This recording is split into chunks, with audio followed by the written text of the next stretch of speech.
But we are. No, we're in April. Like all of our scheduling, we're in April. We're filming April stuff today. Oh shoot! Oh, Look at us being all look at On us top of stuff. organized. that. That's a whole other topic we can talk about.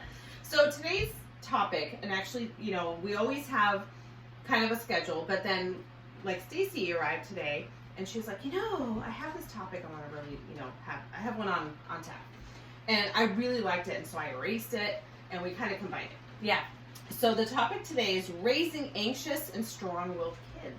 Which might seem like they're two opposites, but might anybody that relate. has more than one Yeah. kid knows that probably one's here, one's a little bit here, in the Or they middle. mix, because Or they're both, anxious yeah. and they're strong-willed, Yeah. because, yeah. Yeah. So you actually, I want you to talk about your Cooper.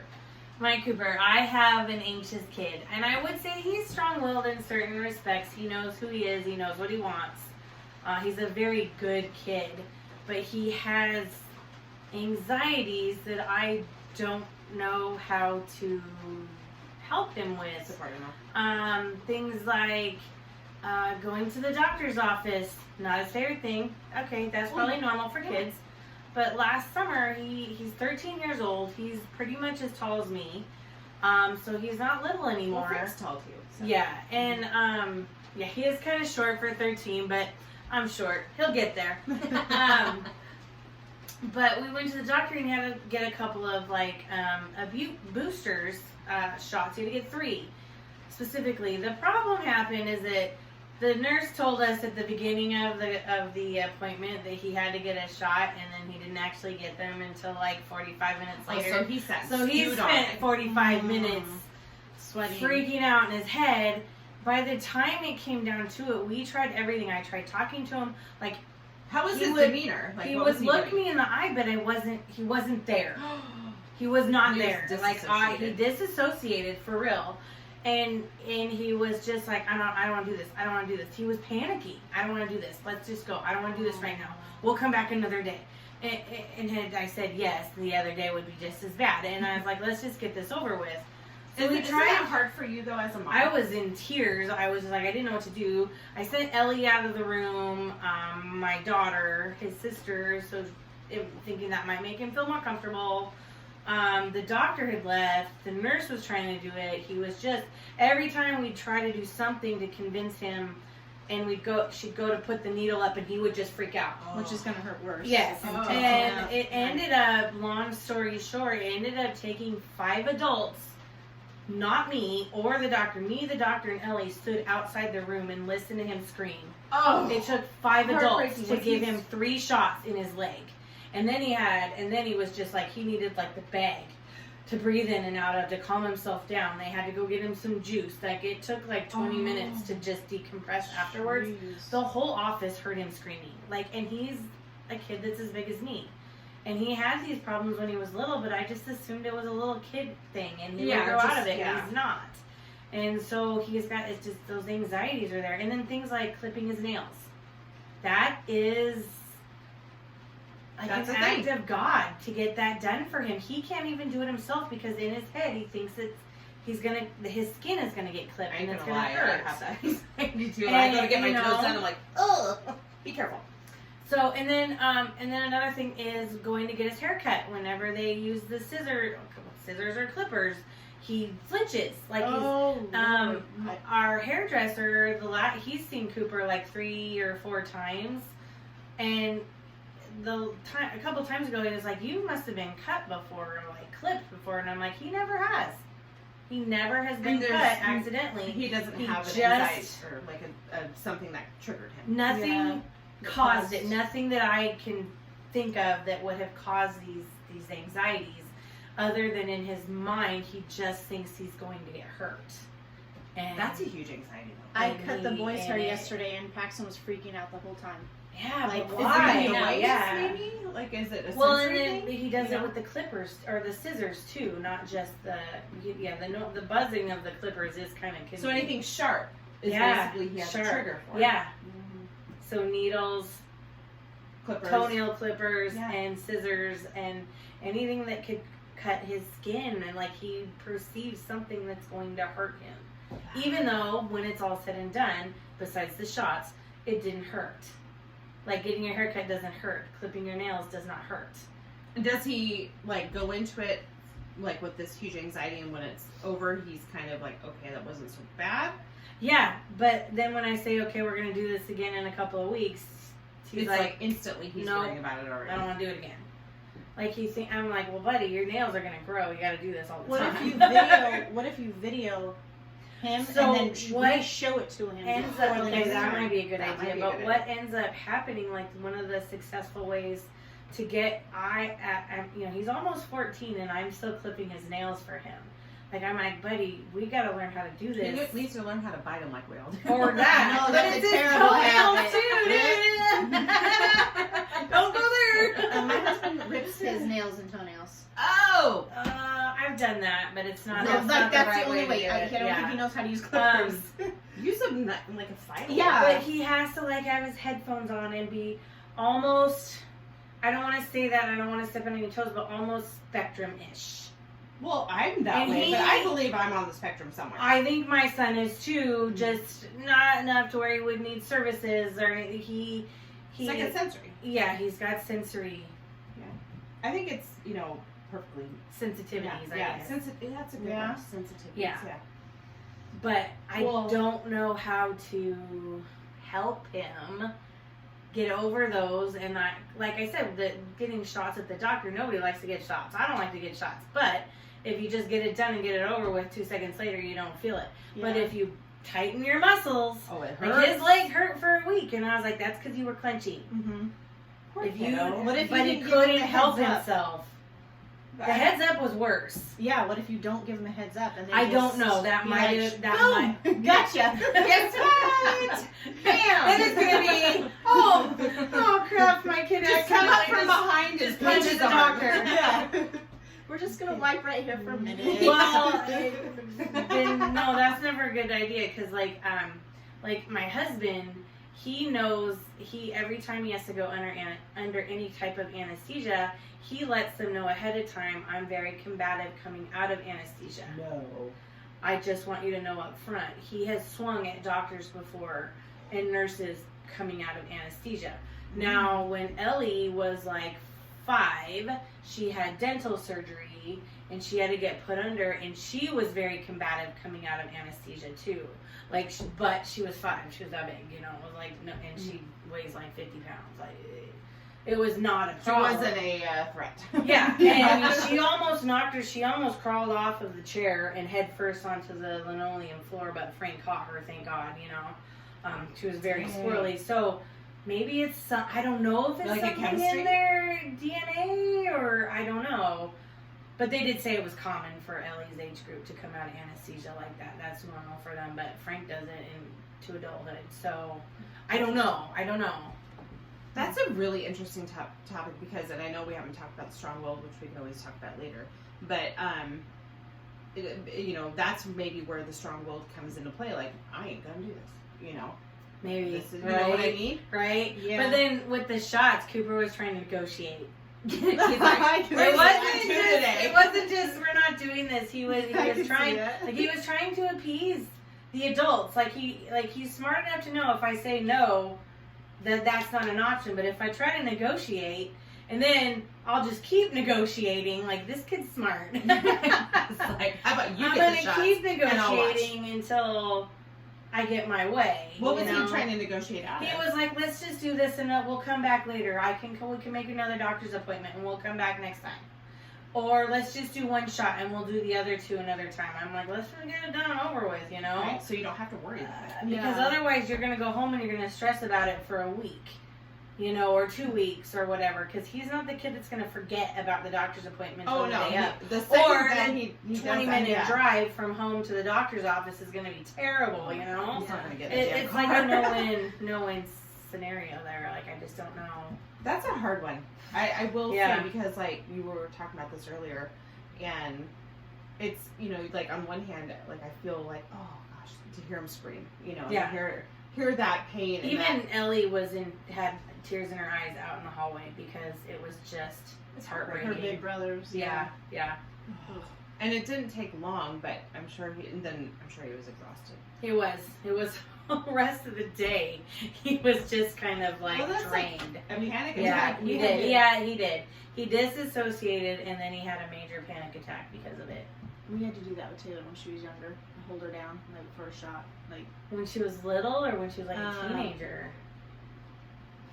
8-ish maybe. Okay, yeah. I mean, still. So, I just thought it would be something he would kind of outgrow because most kids don't like shots. Does he have any like resentment towards the people that held him down? No. Like at the doctor. No. So that's not No. He knows that they were just doing their. He knows that he freaked out, and he knows that it was something that needed to be done. Now, don't get me started on this COVID shot because there's no way that kid's getting one of those. He's gonna negotiate the hell out of that one. The doctor told him the next time he needs to get any kind of boosters, not until he's 16. So he's rolling with no needles. He's like, until I'm he's 16. good. On the flip side is that I don't think I'll have to worry about this kid ever being an intravenous drug user. I mean, I'm not trying to laugh at that. That's a bad thing, too. but yeah, he's got no tattoos for him. Darn it. Who knows? But I don't see it in his future. That's a hard part. Yeah. It is tough. Yeah. My kids are showing a little bit of anxiety, but it's coming out in strong will. You know, like they're BVA, so they're homeschooled basically through the district, and you know, there's a lot of they could do what they did for 2 years, and they've kind of gotten depressed over it. You know, and I want to put them in school. Almost need to be around other people. They do, but then like we had a lockdown at our high school because of an issue the other day, and it's like, oh, I don't, you know, it's scary. It's scary world. Mm-hmm. I don't know if you guys saw the news, but apparently there was an attempted abduction in the high school parking lot, a high school kids parking lot, which is about 50 yards from my elementary school. I can look out a window and I can see every car parked in the high school parking lot. That's scary. It was an attempted abduction of a high school student. Some stranger or a family member? That's they think she said she didn't know who he was. Oh, but I don't have any more details. That's just all they told us. Scary. And as an employee, they just said that if any parents ask you, you know, you send them to a district office. But I don't have any other details. I just know that 50 yards from my elementary school that I work at, we have 840 students in our building, K through 5, and there was an attempted abduction of a high school student. That's all I know. And that is frightening because, oh my God. I mean, I don't anticipate that being an issue for my son, but my daughter eventually will be going through that school, and she's not a big girl. She can't, I don't know, maybe between now and high school we'll get some calories in her combat training under her belt. Self-defense. Little self-defense classes. I'm going with here. calories because Yeah. she's so little. Yeah. Oh. She's a scrapper though. I think she'll be okay. And you know, She's like her mom. I've talked to both of my I've talked to both of my children endlessly about, like, you know, if the guy comes up with a van and offers you candy, Ellie, because Ellie is candy motivated. Cooper, if there's a gaggle of cute little puppies, don't go pet the puppies. You know, like what motive? You know, like if my son, he wants to pet every dog he sees, that, you know. And he asks the owner, but what if he asks the wrong person one time? Or we scary. You know, we just got something in the mail of like a sex offender moved like next to you or whatever. Yeah, a paper, and I realized it's on somehow the same type of street as my son's school. So I showed him the picture, and without saying too much, I'm like, if you ever see this guy come up to your fence, you run and tell an adult. Mm-hmm. Well, I don't know that I would have done that. I would have said if anybody ever at your school walks up to the fence and you don't know them and tries to talk to you, they should not be doing that. Mm-hmm. Well, yeah, I didn't give. Now, my elementary school, it like literally our playground backs up to an apartment complex, and the driveways in the front, you know, like the parking in the street. And there have been instances where adults have been like, hey, but they are parents of the students. Oh, I see. I still have to make sure. I don't care who you are, but I am going to make sure that I know that who you are before you talk to this. I don't care if he's your kid. Right now, he's on school grounds, and I'm responsible for him. And you should appreciate that. Oh, so, yeah. Oh, absolutely. Do parents get mad? No, most of them do. They're like, no, thanks for understanding. The few that I have confronted, or not confronted, but asked, have said, yeah. There also is a lady, bless her heart, who is an elderly lady, and she has a home caregiver, and she's not in complete control of her faculties. She just likes to walk up to the fence and talk and like wants to play with the little kids. But again, that could scare them, the littles anyway, you know. And so we have to like, you gotta go back to your apartment, honey. You know, I don't know her name or anything. Have a good day. Keep on walking. Keep on trucking there. Even though I know you're not dangerous, you can scare these kids. That's just it. And I think we've all raised our kids to a point where like you just don't talk to them. Yeah, and that's sad in itself too, because you do have to teach them some. But that's a double. I feel like I'm doing a double standard, because if I'm in a grocery store and some old lady's like, "Oh, hi," I'm like, "Well, say hi," you know. Yeah. And I'm like, I'm just telling them to talk to a stranger. Yeah. After telling them not to talk to strangers. I know. Well, like Lennox, he was like, "Do I know you?" Oh no, that was Paxton. Oh, that's Paxton. those Do I know boys. you? I know you. Yeah, we chatted on the phone. I had it on speakerphone, and Paxton's like, "I want to say hi." Oh, Paxton likes He's to like, say "Do I know hi. you?" He's like, "Do you know me?" Like that's Sure awesome. don't. But that was good. Okay, so any advice, or maybe this is where you guys offer advice, because even from earlier, I don't know if I were in that situation, I would have been outside the doctor's office crying. I was. Just I didn't, but I do know that I felt some guilt and anxiety myself, because I told the doctor to go through with it, even when he brought in all the nurses. All the nurses. There was literally 5 I'm adults. surprised they even let you in to begin with, because when Taylor was that age, they were like, she can go in without I told my kids, like, I'm paying the medical I bill. told my kids that if they ask right you here. that, tell them you want me in there. Mhm. But they didn't. They didn't ask him this time. Maybe they just knew, which was fine. Mm-hmm. It was an annual checkup for both the kids at the same time. So, Ellie and I were standing outside with the doctor when he brought all the nurses in. I could have said, let's do this another time, because he's already in such a, but I didn't want it to happen again. Yeah, he would have. I know, just James, want you're to like prolong. Yeah, so I was like, let's get this over with, and then I'll just spoil the crap out of this kid for the rest of the day. Right. Where do you want to eat? Let's go. Where do you want to have dinner? Let's go out. We're gonna go out. No problem. Yeah, we're going out to dinner twice. We're gonna go get ice cream. Whatever you want. You want a new video game? You want a video game? I'll buy it. Yeah, it's hard. I think this is a good one for you guys to kind of come back with, Yeah, like if there's anybody that has the same scenario, or anybody that has advice, or anybody that just wants to commiserate, yes, this happens to me too. Like, that's what this is for, right? You're not alone. This platform. You're not alone. We want people to know they're not alone, and I know that I'm not. I just haven't figured out a good way to help him with that stuff.